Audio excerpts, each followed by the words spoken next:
اب اس کا حاصل یہ لیا جاتا ہے کہ لا الہ الا اللہ پڑھنے والا گویا یہ اقرار کرتا ہے کہ اللہ ایک ہے، 2 3 4 یا لا تعداد نہیں۔ تو اس مفہوم سے سطحی طور پر جو نتیجہ ابھرتا ہے وہ کچھ اس انداز کا ہے کہ وہ لوگ جو خود کو مسلمان کہلواتے ہیں وہ ایک معبود اللہ سبحانہ کے پرستار ہیں، اور اس کے علاوہ جو لوگ دیگر مذاہب کے پیروکار ہیں وہ یا تو سرے سے کسی معبود کی پرستش ہی نہیں کرتے، پھر اگر کرتے ہیں تو ایک معبود کی نہیں بلکہ ایک سے زیادہ کی۔ تو یہ ہے وہ سیدھا اور سادہ مفہوم جو بطور ایک ابتدائی تصور کے دین توحید اسلام کے بارے میں عام اذہان میں جاگزین ہے۔ اب یہ تو نہیں کہا جا سکتا کہ یہ تصور یکسر غلط اور بے بنیاد ہے، لیکن مسلمانوں محض یہ تصور اور ایسا عقیدہ قوم کے افراد کے اعمال، افعال اور ان کی زندگیوں کے انداز اور اطوار پر کوئی خاص مثبت اثر بھی نہیں چھوڑتا، یہ ناکافی ہے۔ اور یہی وجہ ہے کہ من حیث القوم مسلمان موحد ہونے کا دعویٰ کرنے کے باوجود ایسے افعال و اعمال کا ارتکاب کرتے ہیں کہ جن کا دین سے دور کا بھی واسطہ نہیں، بلکہ ایسے تمام اعمال و افعال اور رسم و رواج توحید کے مفہوم کے متضاد اور متصادم ہیں، اور یہ سب انسان کی جاہلیت اصلیہ کی پیداوار اور بگڑے ہوئے انسانوں مذہبی پیشہ وروں کے گھڑے مذاہب کی نقل اور ان کی اندھی تقلید ہے۔ مسلمانوں، دین میں توحید کے معنی اور مفہوم کی وسعت بہت گہری ہے، اس سے کہیں گہری ہے۔ اس کو پوری طرح سمجھنے اور جس پر عمل کیے بغیر انسان نہ تو موحد مسلمان ہو سکتا ہے، نہ زندگی کے نشیب و فراز میں خود کو شرکت کی بلاؤں سے بچا سکتا ہے۔ دین میں توحید کی تعلیم ہر دور میں ہر رسول نے انسان کو بار بار یاد کروائی،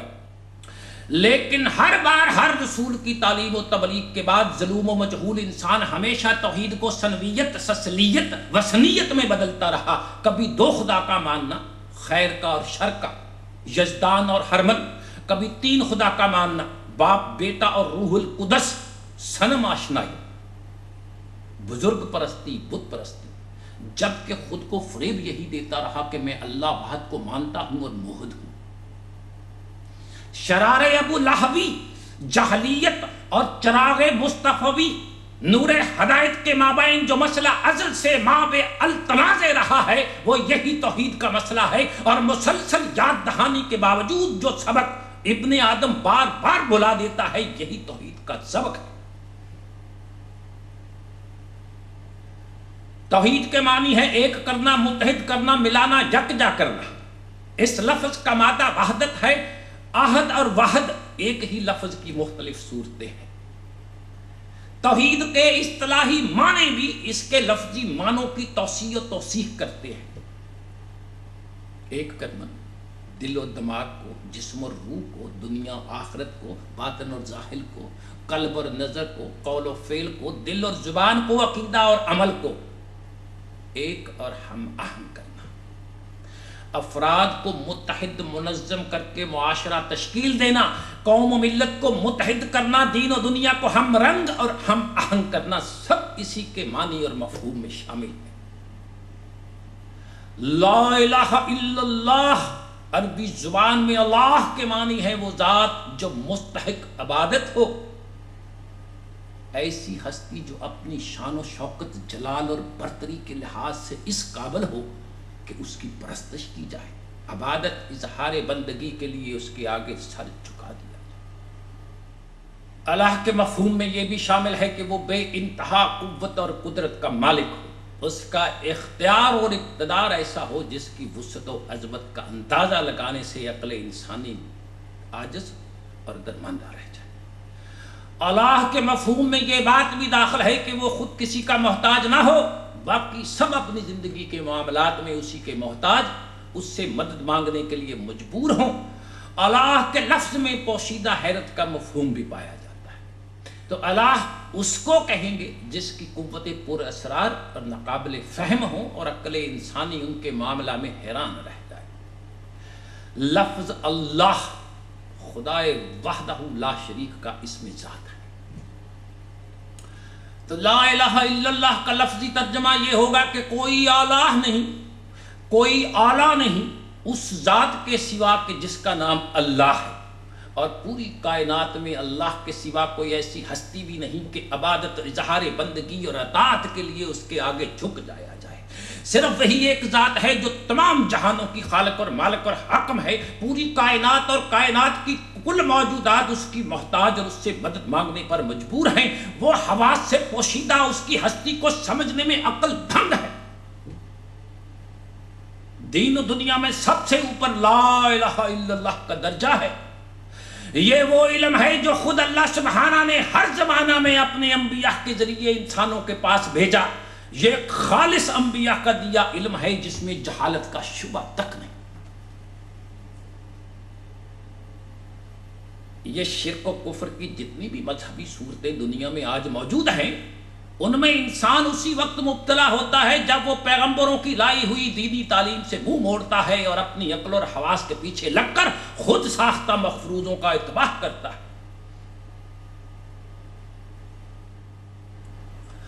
اب ہم اس بڑی حقیقت کو بیان کرتے ہیں جو اس انتہائی مختصر فکر لا الہ الا اللہ میں سمودی گئی ہے۔ تو مسلمانوں، سب سے اہم چیز الوحیت، خدائی کا تصور ہے۔ یہ وسیع و عریض کائنات جو ہم دیکھ رہے ہیں، جس کی ابتدا اور انتہا کا خیال کرنے سے ہمارا ذہن تھک جاتا ہے، جو نامعلوم زمانہ سے چلی آ رہی ہے، نامعلوم زمانے کی طرف چلی جا رہی ہے، جس میں بے حد و حساب مخلوق کی پیدائش کے ساتھ ساتھ ایسے حیرت انگیز کرشمے ہو رہے ہیں کہ جن کو دیکھ کر عقل دھنگ رہ جاتی ہے۔ اس کائنات کی خدائی صرف وہی کر سکتا ہے جو غیر محدود ہو، ہمیشہ سے ہو، ہمیشہ رہے، کسی کا محتاج نہ ہو، قادر مطلق ہو، کوئی اس کا حکم بجانے سے انکار نہ کر سکے، اگر کوئی نافرمانی کرے تو اس کو سزا دینے پر قادر ہو،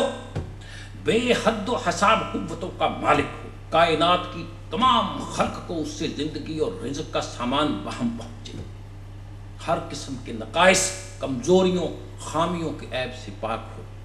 کسی کو اس کے کاموں میں دخیل بننے کی قدرت اور طاقت نہ ہو۔ ان تمام صفحات کا ایک ہی ذات میں جمع ہونا بھی ضروری ہے۔ تو مسلمانوں، اب آئیے اس کائنات کی تمام موجودات کو ہم دیکھتے ہیں۔ انسان، ان کے انبیاء علیہ الصلوۃ، اولیاء اکرام، آسمان، اس کے چاند سورج ستارے، زمین، اس کے بحر و بر، پہاڑ، چرند پرند درند، سب کے سب محتاج اور محکوم نظر آتے ہیں۔ کسی شے کو ایک حالت پر قیام اور بقا نہیں، کسی کو بھی اپنے اختیار سے کچھ کرنا نہیں، کسی کو بھی ایک بالا تر قانون کے خلاف بال برابر حرکت کا اختیار نہیں۔ اب ان کے حالات خود ہمیں گواہی دے رہے ہیں کہ ان میں سے کوئی بھی الہ نہیں، کوئی بھی خدا نہیں۔ لہذا کائنات کی ان تمام چیزوں سے جو کہ خود خلق ہوئی ہیں، خدائی چھین لینی چاہیے۔ اور جب ہم کائنات کی ان تمام چیزوں سے خدائی چھین لیتے ہیں تو پھر ہمیں اقرار کرنا پڑتا ہے کہ کوئی ایسی ہستی ہے جو ان کو خلق کرتی ہے، جو بالا تر ہے، وہی تمام خدائی صفات رکھتی ہے، وہی خدائے واحد ہے جس کے سوا کوئی خدا نہیں۔ اور یہی معنی ہے لا الہ الا اللہ۔ یہی سب سے بڑا علم، یہی سب سے بڑا راز ہے۔ جس قدر تحقیق و تجسس کیا جائے، یہی معلوم ہوگا کہ یہی علم کا سرا ہے، یہی علم کی انتہا۔ علم طبیات، کیمیا، حیات، ریاضیات، حیاتیات، حیوانیات، الغرض کائنات کی حقیقتوں کا کھوج لگانے والے جتنے بھی علوم ہیں، ان میں سے ہر علم کی تحقیق جس قدر آگے بڑھتی جائے گی، لا الہ الا اللہ کی صداقت زیادہ سے زیادہ کھلتی جائے گی۔ اور اس حقیقت پر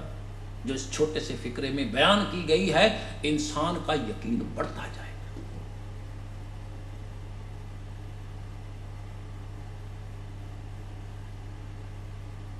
واقعہ یہ ہے کہ علمی تحقیق کے میدان میں ہر قدم پر انسان محسوس کرتا ہے کہ اس سب سے پہلی، سب سے سچی سچائی سے انکار کے بعد کائنات کی ہر شے بے معنی ہو جاتی ہے۔ لیکن چونکہ انسان غور و فکر اور تحقیق و تجسس سے کم ہی کام لیتا ہے اور جہلیت میں مبتلا رہنا ہی اسے مرعوب ہے، اس لیے اگر جہلیت خالصہ غیر اللہ کی پوجا پاٹ سے نجات پا بھی جاتا ہے، تاہم دوسرے درجے کی جہلیت شرک سے نجات پانا اس کے لیے سخت مشکل ہو جاتا ہے۔ مسلمانوں، جبکہ دین جس بنیادی نظریہ پر قائم ہے وہ یہ ہے کہ الوہیت اور عبدیت دو جدا جدا حقیقتیں ہیں۔ الوہیت میں اللہ کی ذات یکتا و بے مثال ہے، کسی قسم کی کسی کی شراکت، کوئی مطابقت کسی طور سے کسی سطح پر موجود نہیں، اور عبدیت میں اللہ سبحانہ کے سوا کل کائنات کا ہر جاندار بے جان، حجر شجر بحر، جن و ملک، اولیاء و رسل سب شامل ہیں۔ سورہ مریم آیت 93 میں اللہ سبحانہ ارشاد فرماتے ہیں، زمین و آسمان کے اندر جو بھی ہے سب اس کے حضور بندوں کی حیثیت سے پیش ہونے والے ہیں۔ تو مسلمانوں، جس طرح اللہ سبحانہ کی ذات خدائی میں یکتا ہے، بالکل اسی طرح کائنات کی باقی ہر چیز خصوصیات الوہیت سے قطعاً عاری ہے۔ گویا موجودات دو قسم کے وجود ہیں، ایک اللہ سبحانہ کا وجود، دوسرا اللہ سبحانہ کے سوا باقی ساری کائنات کے بندوں کا وجود، اور ان دونوں وجودوں کے درمیان خالق اور مخلوق، خدا اور بندے کا رشتہ اور تعلق ہے۔ یہی توحید کا بنیادی اور حقیقی تصور ہے جس سے اس کے باقی تمام عقائد جنم لیتے ہیں۔ اللہ سبحانہ کے سوا کائنات کے سب جاندار بے جان، خواہ وہ حجر شجر ہوں، بحر و بر ہوں، شمس و قمر ہوں، جن و ملک ہوں، حیوان اور انسان ہوں، اولیاء اور انبیاء ہوں، سب اللہ سبحانہ کے بے بس عبد مطلق ہیں، اور یہ عبدیت ہی ان کی خصوصیت اور ان کا امتیاز ہے۔ خالق و مالک کے درمیان جو بھی رابطہ اور تعلق ہے اس کی بنیاد محض عبودیت پر ہے، کسی نسبی رشتہ یا ذات و صفحات میں اشتراک کی یا کسی قسم کی کسی دوسری مشابہت اس ربط و تعلق کی بنیاد نہیں۔ تو اس ساری گفتگو کا خلاصہ یہ ہوا کہ ایک مسلمان بندہ کو جس طرح اللہ سبحانہ کے بارے میں توحید ربوبیت کا عقیدہ رکھنا ضروری ہے، بالکل اسی طرح توحید الوہیت کا عقیدہ رکھنا بھی ضروری ہے۔ ایک مسلمان جس طرح یہ عقیدہ رکھتا ہے کہ اللہ سبحانہ کے سوا کوئی اعلیٰ نہیں، خالق اور مالک، رازق بھی وہی، نفع نقصان پہنچانے والا بھی، مظاہر عبادات، قیام، رکوع، سجود، نماز، روزہ وغیرہ بھی صرف اللہ سبحانہ کے لیے مخصوص ہونا چاہیے، جو کچھ مانگا جائے صرف اللہ سبحانہ سے مانگا جائے، صرف اللہ سبحانہ سے ہر قسم کی امید و آرزو رکھی جائے، اسی کا تقوی اختیار کیا جائے۔ اسی طرح یہ عقیدہ رکھنا بھی ضروری ہے کہ حاکم و قانون ساز بھی، مسلمانوں کی دنیاوی زندگی کے لیے سماجی، معاشی، آئلی، معاشرتی نظام بنانے والا بھی، انسانوں کے آپس میں تعلقات اور رابطہ کو منظم فرمانے والا بھی صرف اللہ سبحانہ ہے۔ تو مسلمانوں، ہر قسم کی رہنمائی، شریعت و قانون، منہاج حیات، نظامی معیشت، تعلقات باہمی کے رابطے اور اقتدار و معیارات کے پیمانے اللہ سبحانہ کے اخذ کردہ قبول کرنے چاہیے۔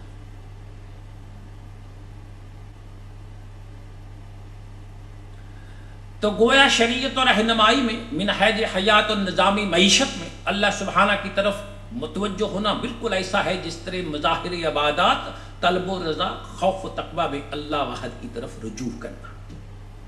اور اسلامی نظریہ کی روح سے یہ دونوں دینی توحید کے تقاضوں میں شامل ہیں، اور ان دونوں تقاضوں کو مکمل کرنے پر ہی وہ افق تشکیل پاتا ہے جس پر ہم مسلمانوں کی زندگی